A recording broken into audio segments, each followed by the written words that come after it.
Matchday 37, Ridge County 1, Bowerstone Albion 2. Oh, I have to contain myself. They call that a fair match. Konami have your cash for that shit? Do you actually play this shit and pay for it? Hyrule Wanderers 3, Soul City 0, Castle Villa 0, Seekers County 0, PES United 1, Canlade City 1, Viridian Forest 3, Port Town 0, Barclay Rovers 1, Casares Town 0, Oakvale Wanderers 2, Riften United 0, Pallet Town 0, Sparta United 3, Tellius Rovers 4, Ute City 2, Raccoon City 1, Dawnstar United 1. Finally, I think you've left it too late, mate. I think you've left it too late. I thought your players did excellent there. I thought they were a bit ploppy trying to go up the pitch and get goals in there. I thought, what the fucking hell are they doing there? You don't want to do that, but they did it. They did all right. They lost the match. I thought the opposition were a bit ploppy trying to stick it in your net. They should have been trying to stick it in their own. What do you think, Steve? I thought, you know, in the end it was a hard-fought match, and I thought you got the right result there. Well done.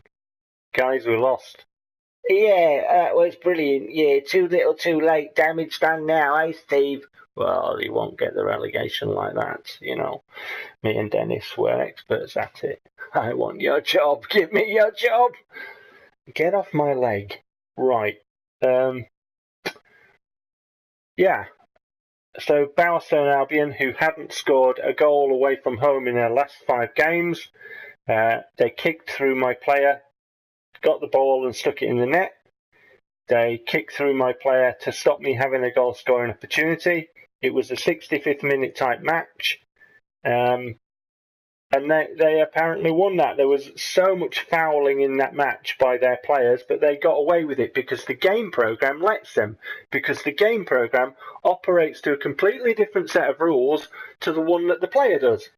And the inputs that I give on my pad are irrelevant, just like the stats and everything like that when it goes in cheat mode. What relevance did me trying to sprint with Bullen near my penalty area have on what happened on the pitch? What relevance did that have? The game cheated, Bullen reacted, I couldn't control him, and they stuck it in the net. What importance was me holding a pad at that point? What relevance did it have on my being able to play the game or choose, you know, what buttons to press, choose the options in the game as I saw it? Perhaps Konami would like to tell me. Perhaps the reviewers who are professionals at reviewing games and who understand about, you know, the interaction of the player via the pad from the games, because they're professional and they know what they're talking about. They know a good game. That's why they gave PES 2016 9 and 9.5 out of 10, didn't you? Didn't you? Well, I can do your fucking job better than you can. In fact, I'm doing it now. I'm telling it as it is. You're out of a job. You're shit. Nobody trusts you, and nobody trusts you, Konami. That was a piece of crap. And apparently it registers in our loss column.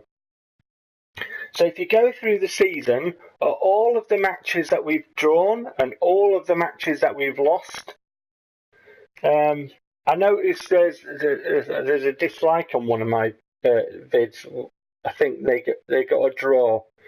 And they had more chances than my team, but the game was in cheat mode. And I said at the end of it, they get away with a draw. I suppose if you don't understand what's actually going on, if you don't understand that the game's in cheat mode and the player doesn't have any options at all, and you're never going to have a prayer of winning that match because the stats don't matter and your inputs don't matter. I suppose if you don't understand what's going on, you're going to hit the dislike button and think, oh, it's telling Porky Pies. If you actually understand what's going on, that the game's in absolute full-blown up-yours fuck-you cheat mode, then you'll understand why they got away with the draw. Because if they didn't have the cheating on their side, they wouldn't get anything. And it's just that simple in PES. And if you've played it, you'll know what I'm talking about. Excuses, mate. I think what you're saying is essentially you didn't stick the ball in your own net and you're bemoaning the fact that you got a point. Well, What are you on about, Dennis? He's talking about, achieving the relegation. Exactly. I think he's not on our level. I think I'm not. Bye. Where are you going? This is a report on the development of your players. Bullen is improving dramatically at the moment! Exclamation mark. Body balance has increased to 76! Exclamation mark. Lofted pass has increased to 75! Exclamation mark. And ball control has increased to 71! Exclamation mark. Danilo's defensive skills are well known. He can really make life easier for the team by marking an opposition player and taking them out of the game. Actually, it seems he's working on his man marking in training right now. And what impact will that have when the cheating kicks in? What? What? Any exclamation marks? No. 7,158,720 parliaments in the kitchen. Transfer negotiations for D. St. Groven have broken down.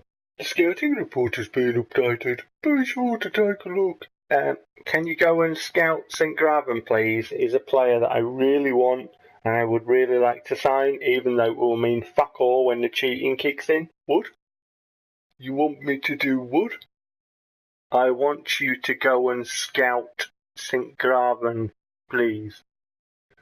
You want me to go and... I'm sorry, I've lost you.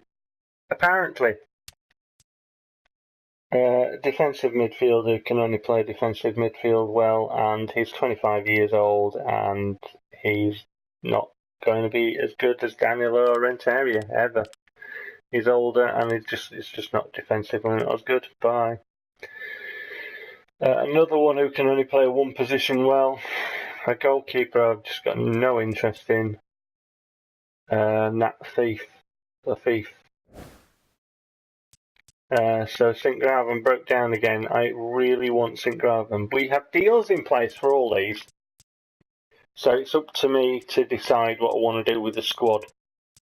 I'm happy with that Mbolo deal in the end. So it's just St. Graven, really. So it's Riften United in the cup, so no point in having a look at their team and everything else. It's a cup match, and it'll cheat its absolute fucking arse off, just like it did in the Bowerstone match, for some reason. See what we're going in with. Onana's on one of them flashing things.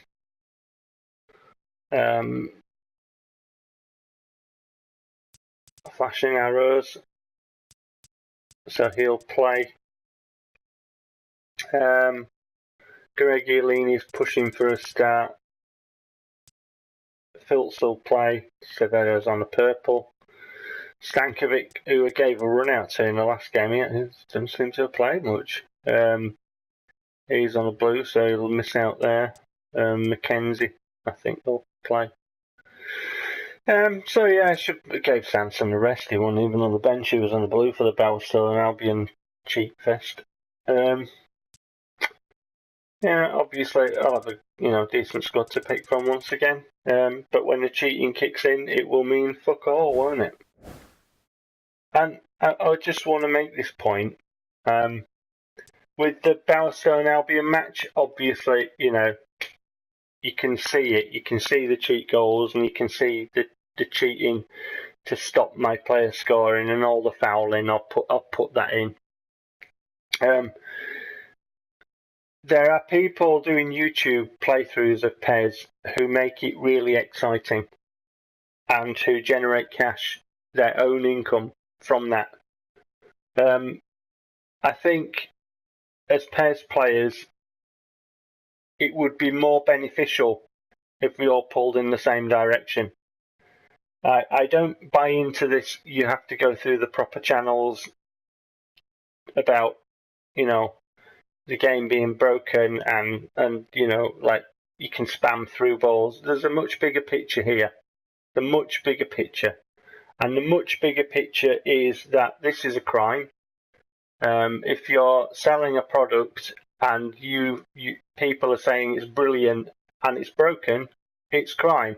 It's called fraud. And I think that it needs to be up for police investigation.